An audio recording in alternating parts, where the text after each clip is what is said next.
साल 2019 में केरला के पथानमथिट्टा डिस्ट्रिक्ट के एलंथूर गांव में एक कपल रहता था।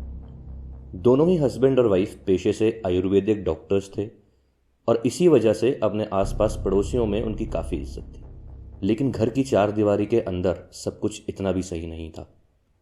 हस्बैंड, जिसकी उम्र थी 61 साल, उसका नाम था भगावल सिंह, और वाइफ, जो कि अपने लेट 50s में थी, उसका नाम था लैला सिंह। भगवल सिंह सोशल मीडिया पर काफ़ी एक्टिव थे और फेसबुक पर रेगुलरली अपनी लिखी पोएट्रीज पोस्ट करते रहते थे। ऐसे ही एक दिन फेसबुक स्क्रॉल करते हुए भगवल सिंह के पास एक फ्रेंड रिक्वेस्ट आई और इस रिक्वेस्ट भेजने वाली का नाम था श्रीदेवी। भगवल सिंह और श्रीदेवी के बीच फेसबुक पर ही बातें होने लगी। करीब 3 साल तक दोनों ने खूब बातें करी और दोनों के बीच एक ट्रस्ट फॉर्म हो गया। साल 2022 में एक दिन बातों बातों में ही भगवल सिंह ने श्रीदेवी को बताया कि उनकी फाइनेंशियल कंडीशन यानी आर्थिक स्थिति कुछ ठीक नहीं है।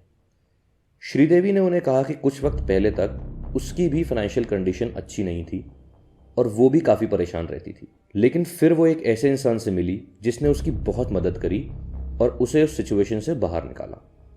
ये सुनकर भगवल सिंह ने श्रीदेवी से कहा कि क्या वो उसे उस इंसान से मिलवा सकती है। श्रीदेवी ने उसकी कॉन्टैक्ट इन्फॉर्मेशन भगवल सिंह को दे दी। भगवल सिंह और उसकी वाइफ लैला सिंह ने उस इंसान को अपने घर मिलने बुलाया। उन्होंने दरवाज़ा खोला तो उनके सामने खड़ा था एक 52 साल का आदमी जिसका नाम था मोहम्मद शफ़ी। मोहम्मद शफ़ी एलंथूर में ही एक छोटा सा होटल चलाता था। वो जैसे ही भगवल सिंह और लैला के घर में बैठा तो उसने उन्हें बताया कि उनकी ज़िंदगी में पैसे और खुशी की कमी का सबसे बड़ा कारण है उनके घर में फैली हुई नेगेटिविटी, जो शायद किसी ने काला जादू करके उनके घर में फैलाई हुई है।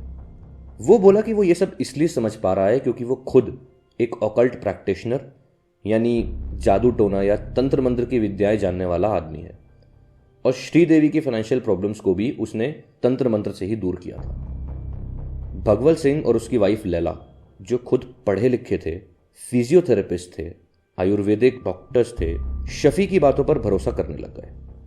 शफ़ी उनसे कुछ बार और मिला और धीरे धीरे उनका भरोसा उस पर और बढ़ता गया। फाइनली जब उन्होंने शफ़ी से पूछा कि ये काले जादू का असर और अपनी फाइनेंशियल प्रॉब्लम्स दूर करने के लिए उन्हें क्या करना होगा, तो उसने उन्हें ऐसा कुछ करने के लिए कहा जिसे सुनकर किसी भी आम इंसान के पैरों तले ज़मीन खिसक जाती।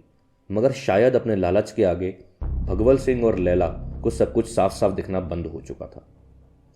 शफ़ी ने उन्हें कहा कि उन्हें एक औरत की बलि चढ़ाकर उसके प्राइवेट पार्ट से खून निकालकर अपने पूरे घर में छिड़कना होगा, तभी उनके घर में बरकत आएगी।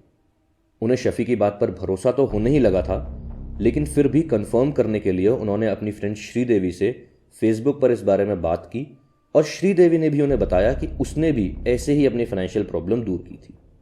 अब उनका भरोसा शफ़ी पर और भी पक्का हो गया था।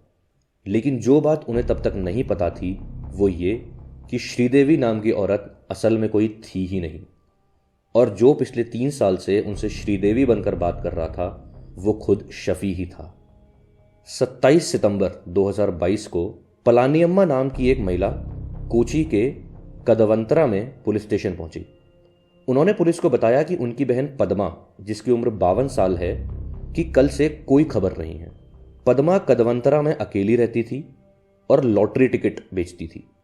वो रोज अपने बेटे सेल्वराज को दिन में कम से कम एक बार फोन करती थी।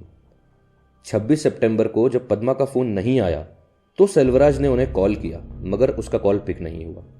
सेल्वराज के लगातार कई बार कॉल करने पर भी जब सामने से कोई जवाब नहीं आया तो उसे घबराहट होने लगी और उसने अपनी मौसी पलानियम्मा, जो कदवंतरा में ही रहती थी, को कॉल करके अपनी माँ के घर जाकर चेक करने को कहा। पलानियम्मा पद्मा के घर पहुंची और उनका दरवाज़ा खटखटाया, मगर जब अंदर से कोई आवाज़ नहीं आई तो वो तुरंत पुलिस स्टेशन पहुंची अपनी बहन की मिसिंग रिपोर्ट लिखवाने।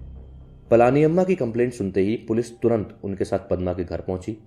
उन्होंने दरवाज़ा खोलकर अंदर देखा तो पद्मा वहां नहीं थी।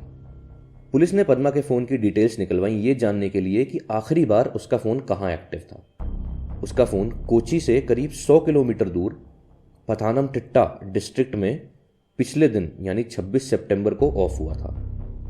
पुलिस ने तुरंत पद्मा के कॉल रिकॉर्ड्स निकलवाए ये जानने के लिए कि आखिरी बार उसकी बात किससे हुई थी, और जब कॉल डिटेल्स आई तो पता चला कि जिस इंसान से उनकी आखिरी बात हुई थी उसका नाम था मोहम्मद शफ़ी।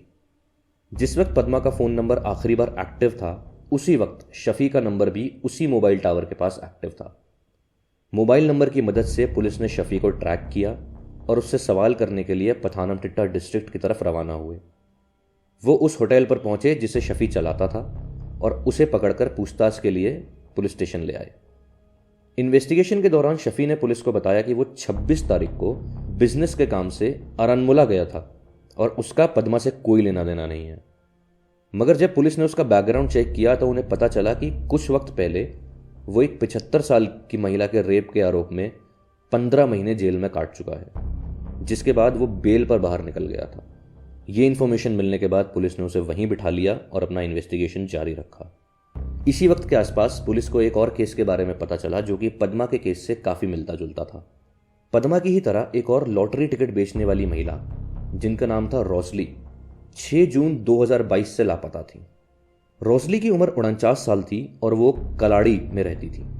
काफ़ी दिनों तक कांटेक्ट ना होने की वजह से रोसली की बेटी जो गुजरात में रहती थी, उसने अपनी माँ की मिसिंग कंप्लेंट लिखवाई।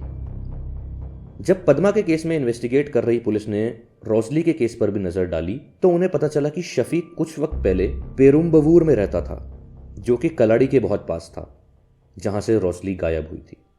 पुलिस ने जब पद्मा के घर के पास की सीसीटीवी फुटेज निकाली तो उन्होंने देखा कि शफ़ी ने 26 सितंबर को पद्मा को उसके घर से पिक किया और उसे एलंथूर की तरफ ले गया।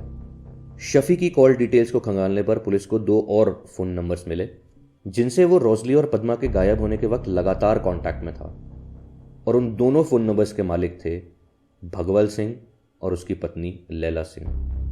पुलिस शफ़ी को लेकर एलंथूर में भगवल सिंह और लैला के घर पहुंची। पुलिस को देखते ही भगवल और लैला की सिट्टी पिट्टी गुम हो गई और दोनों ने तुरंत ही सारी सच्चाई पुलिस के सामने उगल दी। भगवल ने उन्हें बताया कि उसी साल 2022 में उसकी मुलाकात शफ़ी से हुई थी और उसने उन्हें धन दौलत और सुख शांति के लिए एक इंसान की बलि देने के लिए कहा और वो मान गए। 6 जून की सुबह रोसली हर रोज की तरह लॉटरी टिकट बेचने के लिए सड़क पर खड़ी थी। तभी शफ़ी उनके पास आया। शफ़ी होटल लाइन में आने से पहले एक ट्रक ड्राइवर था और इसलिए रोसली उसे पहले से ही जानती थी। रोसली के पास आकर शफ़ी ने उन्हें कहा कि वो एक अडल्ट फिल्म बना रहा है जिसके लिए उसे एक हीरोइन की ज़रूरत है और इसके बदले वो उन्हें 10 लाख रुपए देगा। इतना बड़ा अमाउंट सुनकर रोसली अपने आप को रोक नहीं पाई और शफ़ी के साथ जाकर गाड़ी में बैठ गई। शफ़ी उन्हें भगवल सिंह के घर लेकर आया और लाते ही उन्हें बिस्तर पर लटाकर उनके हाथ पैर बांध दिए। रोसली को लगा कि शायद ये फिल्म के सीन का कोई पार्ट है और वो चुपचाप वहां लेटी रही। मगर थोड़ी ही देर में बगल में खड़ा शफ़ी दबी आवाज में कुछ बड़बड़ाने लगा, मानो कोई मंत्र पढ़ रहा हो। अब रोसली को घबराहट होने लगी और इससे पहले कि वो कुछ रिएक्ट कर पाती, लैला सिंह ने चाकू से उनका गला काट दिया। रोसली की वहीं मौत हो गई। इसके बाद लैला ने रोसली के प्राइवेट पार्ट को भी चाकू से म्यूटिलेट किया और खून निकाला और उस खून को घर की शुद्धि के नाम पर पूरे घर में छिड़क दिया। इसके बाद उन तीनों ने मिलकर रोसली की बॉडी के टुकड़े किए और उन्हें भगवल के घर के पीछे ही बने आंगन में गाड़ दिया। बलि देने के कुछ वक्त बाद भी जब भगवल और लैला को कोई फायदा नहीं हुआ तो उन्होंने शफ़ी को फिर से कांटेक्ट किया और उसने उन्हें एक और औरत की बलि देने के लिए कन्विंस कर लिया। जिसके बाद 26 सितंबर को वो पद्मा के पास पहुंचा जो रोसली की ही तरह सड़क पर लॉटरी टिकट बेच रही थी। शफ़ी ने पद्मा को भी रोसली की तरह ऑफर दिया और उन्हें भगवल और लैला सिंह के घर ले आया। रोसली की ही तरह पद्मा का भी गला काट दिया गया और उनके खून को पूरे घर में छिड़का गया। भगवल सिंह, लैला और मोहम्मद शफ़ी तीनों ने मिलकर पद्मा की बॉडी के 56 टुकड़े किए और उन्हें भी भगवल के घर के पीछे ही गाड़ दिया। पुलिस के अकॉर्डिंग ये भी पॉसिबल है कि शफ़ी ने भगवल और लैला सिंह को कन्विंस किया कि अपनी घर की सुख शांति और ज़्यादा बढ़ाने के लिए उन्हें रोसली और पद्मा के फ्लैश यानी उनके मांस को पकाकर खाना होगा। इस पॉइंट की इन्वेस्टिगेशन अभी भी पुलिस कर रही है। भगवल और लैला ने पुलिस को बताया कि इन दोनों बलियों के लिए उन्होंने शफ़ी को 3 लाख रुपए दिए थे। पुलिस ने जब घर के पीछे आंगन की खुदाई करी तो उन्हें 61 प्लास्टिक के पैकेट मिले जिनमें पद्मा और रोसली के बॉडी पार्ट्स थे। भगवल और लैला के कन्फेशन के बाद शफ़ी को भी अपना जुर्म कबूलना पड़ा और 11 अक्टूबर 2022 को कोची पुलिस ने उन तीनों को अरेस्ट किया। 7 जनवरी 2023 को पुलिस ने इस केस में पहली चार्जशीट कोर्ट में फाइल की और ये केस फिलहाल अंडर इन्वेस्टिगेशन है। तो यहाँ ख़त्म होती है ये कहानी।